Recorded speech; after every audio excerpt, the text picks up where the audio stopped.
चीजें आपके घर की और बनाएं बाजार जैसा 1000 रुपये किलो वाली मिठाई घर पर। बहुत ही आसानी से, बहुत कम समय में और बहुत कम खर्चे में ये मिठाई बनती है और बाजार में ये मिठाई 1000 रुपये किलो बिकती है। तो चलिए आज की रेसिपी स्टार्ट किया जाए। हेलो फ्रेंड्स, तो आज हमने कटोरी में 1 कटोरी लिया है चना दाल। चना दाल बहुत दिनों से ये बहुत सारा लेके आए थे। इसी तरीके की 12 पैकेट चना दाल एक ही बार में उठा लाए थे। हमने बहुत चना दाल बनाया, खाया, लौकी चना दाल भी बनाया, बट ये स्वीट की रेसिपी है। अब नई पैकेट खोले थे तो बचे हुए चना दाल को डाल रहे हैं डिब्बे में। 3 से 4 बार यहाँ पर हम दाल को अच्छे से धो चुके हैं। ये लास्ट पानी से धो रहे हैं। धोने के बाद छन्नी से हम पानी को खूब अच्छे से निथार लेंगे। चना दाल को धोकर साफ करने के बाद हमें कॉटन के कपड़े से इसके एक्सेस पानी को इस तरीके से पोंछ के निकालना है। मतलब हम धोए थे तो ये गीला है ना, तो हमको सूखा करने के बाद चना दाल को घी में फ्राई करना है। तो सबसे पहले कपड़े से खूब अच्छे से पोंछ कर हम चना दाल को करेंगे सूखा, क्योंकि हमने चना दाल को भिंगाया नहीं है और जब भिंगाए नहीं है तो मिक्सी मशीन से पीसे भी नहीं है, इसलिए यहाँ पर हम कुकर का यूज़ किए हैं। और जिस कटोरी से हम 1 कटोरी चना दाल लिए थे उसी कटोरी से 1/4 कटोरी हमने लिया है घी और उसमें डाल रहे हैं चना दाल को अच्छे से सुखाकर। यहाँ पर हमें चना दाल को भूनना है। गैस का फ्लेम एकदम लो है। पूरा आपके चने दाल की बर्फी का टेस्ट यहाँ पर चना दाल को भूनने में ही आएगा। गैस का फ्लेम लो है और थोड़ी थोड़ी देर में हम इसे चला रहे हैं। आप देख सक रहे हैं चना दाल थोड़ा सा सौंधा सौंधा सा दिखने लगा है। चना दाल हमारा बहुत अच्छे से भून चुका है और चना दाल को भूनने में 25 मिनट लगा है। हमने इसे समझो घी में फ्राई ही किया है 25 मिनट तक और इसका कलर कुछ ऐसे आया है। अब आप ध्यान से देख सकते हैं कि घी में इसको फ्राई ही किए हैं, तो घी ज़्यादा था तो हम सारा घी को फिर से एक कटोरी में निथार लिए, क्योंकि अब हमें यहाँ पर सीटी पड़ाना है। तो सीटी पड़ाने के लिए 1 कटोरी चना दाल था तो हम 2.5 कटोरी यहाँ पर पानी डाले हैं। और पानी डालने से पहले जितना घी था हम निकाल लिए हैं, भूंजते समय फिर से उस घी को हम डाल देंगे। 1 कटोरी करीब घी हम छान लिए थे, कुकर से निकाल लिए थे। अब सीटी पर आ रहे हैं। यहाँ पर 3 सीटी पर आएंगे और जब 3 सीटी आ जाएगा उसके बाद कम से कम 20 मिनट के लिए धीमी फ्लेम में हम इसे रख देंगे। यहाँ पर हम 6 छोटी इलायची ले लिए हैं, थोड़ा सा चीनी ले लिए हैं छोटी इलायची को पीसने के लिए। यहाँ पर चीनी का यूज़ हम सिर्फ छोटी इलायची को पीसने के लिए किए हैं। और देखिए हमारी छोटी इलायची खूब अच्छे से पीस गई है, क्योंकि चने दाल की बर्फ़ी को हमें बहुत टेस्टी बनाना है और रिच बनाना है, इसलिए यहीं पर हम 15 काजू और कम से कम 25 बादाम छोटी इलायची के साथ ही पीस लेंगे। और इस समय हमारी दाल में सीटी पड़ रही है तो हम ये काम भी कर लेंगे। ये हमारा काजू बादाम और छोटी इलायची का मिक्स पाउडर तैयार है और हमारी कुकर में सीटी पड़ चुकी है। हम देख रहे हैं हमारा दाल काफ़ी अच्छे से पका पका नज़र आ रहा है। हम आपको इसको दबा कर भी दिखाएंगे कि दाल इस समय बहुत अच्छे से गल चुका है। अब बारी है पूरे दाल को मैश करने की। अब कुछ भी काम अब हमें करना है तो दाल को पूरी अच्छी तरीके से मैश करेंगे। अगर आपके पास मथनी है तो आप उससे मैश कीजिए और हैंड ग्राइंडर है तो बेस्ट है, उससे कर लीजिए। बट किसी भी चीज़ से कीजिए, लेकिन दाल को अच्छी तरीके से मैश करना है। तो हम मथनी में दाल को खूब अच्छे से मैश कर चुके हैं। अब यहाँ पर जिस कटोरी से हमने लिया था 1 कटोरी चना दाल, उसी कटोरी से लिए हैं आधी कटोरी चीनी।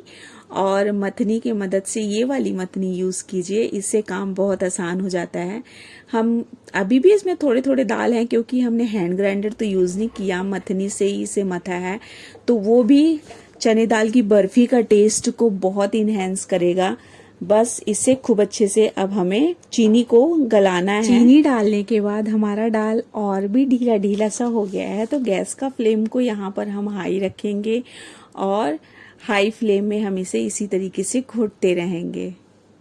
चीनी डालने के बाद जब इस तरह के मोटे मोटे बबल्स उठने लगे, तब जिस कटोरी से हमने 1 कटोरी चना दाल लिया था, 1/4 कटोरी घी लिया था, उसी कटोरी से आधी कटोरी हम डाल रहे हैं दूध पाउडर। क्योंकि यहाँ पर हम कोई मावा खोवा कुछ तो यूज नहीं कर रहे हैं, बट हमें इस बर्फी के टेस्ट को बहुत इन्हेंस करना है, इसलिए इस स्टेज पर हम यहाँ पर यूज कर रहे हैं आधी कटोरी, पूरी आधी कटोरी मिल्क पाउडर, जो कि आपकी बर्फी के टेस्ट को बहुत इन्हेंस करने वाली है। और इसी तरीके से घोटने से हम घोटते ही रहेंगे, क्योंकि थोड़ा बहुत अगर दाल का दाना वाना बच भी जाता है तो भी कोई बात नहीं, वो बर्फी के टेस्ट को बहुत बढ़ाता है। बट हम इस तरीके से मथने की कोशिश करते रहेंगे और इसे घोटते रहेंगे। अभी काजू बादाम छोटी इलायची वाला मिक्सचर डालना बाकी है और हम गैस का फ्लेम को हाई किए हैं और इस तरीके घोट रहे हैं। अगर आप चने दाल का हलवा बना रहे हैं ना, तो ये रेडी है हलवा के लिए, खाए जाने के लिए। बस इसमें काजू बादाम वाला पाउडर डाल दीजिए, उसके बाद रेडी है। लेकिन हमें यहाँ पर बर्फी जमाना हुआ है, तो इसे हमें रिड्यूस करना है, क्योंकि ये लिक्विडी बहुत ज़्यादा है और बर्फी जमाने के लिए ठीक चाहिए। तो बस इस स्टेज में हम काजू बादाम छोटी इलायची और चीनी, जो थोड़ा सा छोटी इलायची को पीसने के लिए चीनी डाले थे, उसे भी डालकर हम घोटनी से खूब अच्छे से घोट रहे हैं। जब तक ये मतलब कि इसमें कोई टाइम नहीं चाहिए, जब तक ये सूखता नहीं है, गैस का फ्लेम हाई है और हमें बर्फी जमाने का कंडीशन चाहिए बस। फ्रेंड्स, हम यह कहना चाहते हैं कि सीटी पड़ाते समय जब हम इसमें घी डाले थे, सीटी पड़ाने से पहले सारा घी निकाल लिए थे, बट उस घी को डालते हुए हम आप लोगों को नहीं दिखाए हैं। तो समझ जाइए, जब हम मैश करने के बाद एक जो घी निकाले थे, सारा घी को डाल दिए थे, इसका मतलब ये है कि 1 कटोरी चना दाल में हमें 1/4 या आधा कटोरी घी तो चाहिए ही चाहिए। निकाल लिए थे बट सारा घी को डाल दिए थे, सॉरी, वो वाला वीडियो या क्लिप हम ऐड नहीं कर पाए। आप देख सकते हैं कि इस समय हमारा चना दाल का पोजीशन ठीक और जमने वाले जैसा हो गया है। हमें इसे घोटने में कम से कम 15 से 20 मिनट लग गया है और ये इस समय जमने के लिए पूरी तरीके से तैयार है। तो इसे जमाने के लिए हम कढ़ाई में पहले से ग्रीस कर लिए थे, और थाली में, अगर आपके पास टीन है तो बेस्ट है, बट हम थाली यूज किए हैं। थाली में सबसे पहले देसी घी से ग्रीसिंग कर लिए थे, उसके बाद सारा बैटर को हम अच्छे तरीके से थाली में पलट दिए हैं और जमाने की कोशिश करेंगे। तो आप देख सकते हैं कि हम खूब अच्छे तरीके से चने दाल की बर्फी को सेट करने की कोशिश कर रहे हैं, और सेट करने के बाद इसे कम से कम 3 से 4 घंटे के लिए जमने के लिए छोड़ देंगे, उसके बाद ही इसकी कटिंग करेंगे।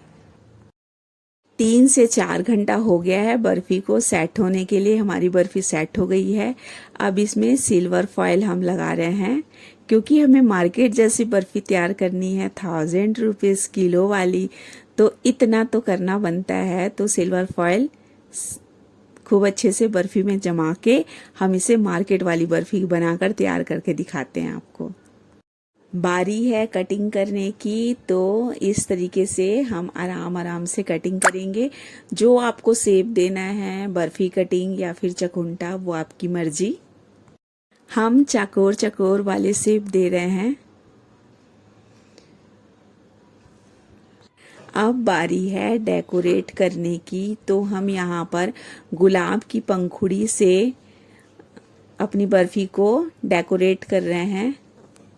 हमारे पास खरबूजे का बीज था, तो हम खरबूजे के बीज को भी इसे सजाने में यूज़ कर रहे हैं। बीच में बस लगा रहे हैं। घर की इंग्रेडिएंट से, चना दाल भी घर में होता है, घी भी होता है, चीनी भी होता है, इतना टेस्टी हम बर्फी तैयार किए हुए हैं। चना दाल की स्वीट तो हमारी तैयार हो गई है, बट इसे हल्के में मत लीजिए, ये बहुत ही स्वादिष्ट बर्फ़ी जमी हुई थी। हम तो यही कहेंगे कि आने वाले रक्षाबंधन में ये बर्फ़ी घर पर बनाएं। घर पर बनाएंगे तो बहुत स्वादिष्ट और बहुत शुद्ध मिठाई आपके बच्चे खाएंगे और कोई पहचान भी नहीं पाएगा कि ये बर्फ़ी घर की है कि मार्केट की। बर्फ़ी बहुत टेस्टी बनती है। तो फ्रेंड्स, बर्फ़ी रेसिपी होती है डन। अगर आपको आज की वीडियो अच्छी लगी हो तो वीडियो को लाइक शेयर कीजिए और हमारे चैनल को सब्सक्राइब कीजिए। फिर से मिलेंगे एक न्यू और हेल्दी रेसिपी के साथ। तब तक के लिए अपनी फैमिली और फ्रेंड्स का बहुत बहुत ख्याल रखिए। तो बाय बाय फ्रेंड्स।